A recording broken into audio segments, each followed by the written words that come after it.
Hello दोस्तों, नमस्कार, प्रणाम। अपने यूट्यूब चैनल पर आप सबके स्वागत करत हई, वंदन अभिनंदन करत हई। आज आप लोग के बीच बहुत प्यारा, बहुत सुंदर देहाती धान के रोपाई निर्वाही गीत लेके आई। बहुत पुराना गीत बा, तो आप लोग गीत के सुनी है और गीत अच्छा लगे तो अपन प्यार दुलार आशीर्वाद दी है। नानी दादी की जमाने के गीत बा, बहुत सुंदर, बहुत बढ़िया गीत बा। आप लोग गीत का एक बार जरूर सुनी है। आवा गीत का सुनावत हई। मोरे पीछावरवा हो नीलिया के पेड़ावा हो न रामा नीलिया फरेला झोपे दरवा हो न रामा नीलिया फरेला झोपे दरवा हो न मोरे पीछावरवा हो नीलिया के पेड़ावा हो न रामा नीलिया फड़ेला झोपे दरवा हो न रामा नीलिया फड़ेला झोपे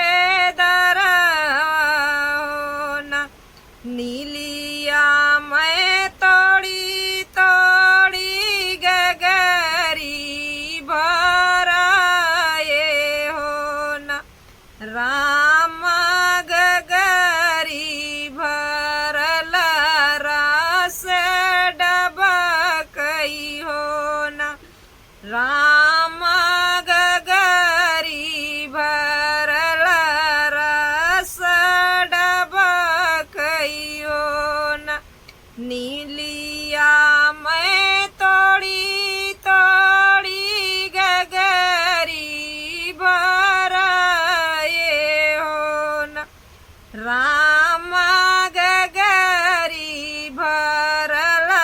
रस डबकई हो न रामा गगरी भरल रस डबकई हो न ओही मैं नीलिया से गचुनरी रंगाए हो न रामा चुनरी भइल चटकरवा हो न ओही नैलिया से माई चुनरी रंगल वाली हो न रामा चुनरी भइले चटकरवा हो न रामा चुनरी भइले चटकरवा हो न चुनरी पहिनी हम झलुआ डलौली हो न रामा पेंगे मारे ननद जी के भैया हो न रामा पेंगे मारे ननद जी के भैया हो न चुनरी पहिने हम झलुआ डलौली हो न रामा पेंगे मारे ननद जी के भैया हो न रामा पेंगे मारे ननद जी के भैया हो न लहाकल झलुआ सरग मेड़ा राने हो न रामा झूलनिया टकी गईले डरिया हो न रामा झूलनिया टकी गईले डलिया हो लहाकल जलुआ सरग मेड़राने होना राम झुलनिया टकी गईले डरिया होना राम झुलनिया टकी गईले डलिया होना जऊ के होते हमारे रसिया बेरसिया होना राम झुलनी जेलऊते उतारी होना राम झुलनी जेलऊते उतारी होना जऊ के होते हमारे रसिया बेरसिया होना राम झुलनी जेलऊते उतारी होना रसिया बेरसिया बाटे लहुरा देवरवा होना राम झुलनी जेलामय उतारी होना राम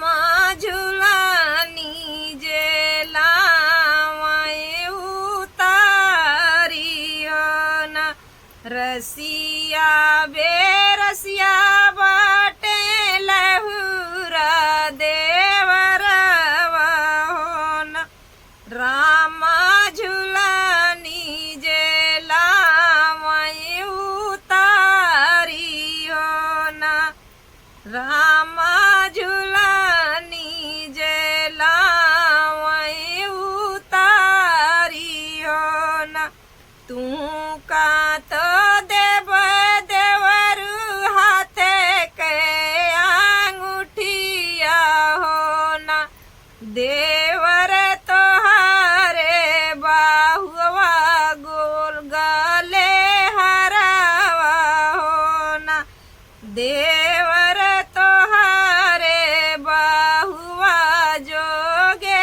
हरावा होना तुम का तो देव देवर हाथे कई अंगूठिया होना देवर तोहारे बाहुआ जोगे हरावा होना देवर तोहारे बाहुआ जोगे हरावा होना आगिया लगाई भौजी हाथे के अंगूठिया होना भौजी बाजार परई गले हरावा होना भौजी बाजार पड़ई गले हरावा होना आगिया लगाई भौजी हाथे के अंगूठिया होना भौजी बाजार पड़ई गले हरावा होना तोहरे आचरवा भौजी दुई नावरंगिया होना भौजी वो महाये कठी हमारे होना भौजी वो महाये कठी हमारे होना तोहरे आचरवा भौजी दुई नाउरंगिया होना भौजी वो महाये कठी हमारे होना हमारे आचरवा देवर दुईन महुरे के गठिया हो देवरु छुअतई भस्म होई जाबहो न देवरु छुअतई भस्म होई जाबहो न हमारे यहाँ चरवा देवरु महुरे के गठिया हो न देवरु छुअतई भस्म होई जाबहो न देवरु छुअतई भस्म होई जाबहो न मोरे पीछावरा हो नीलिया के पेड़ावा हो न राम नीलिया फड़ेला जो पेदरावा हो न राम नीलिया फड़ेला जो पेदरावा हो न। तो गीत कैसा लगा आप लोग कमेंट के माध्यम से बताइए और ज़्यादा से ज़्यादा अपन प्यार दुलार आशीर्वाद दिए। मिलत है आगे वीडियो में, तब तक के लिए नमस्कार प्रणाम।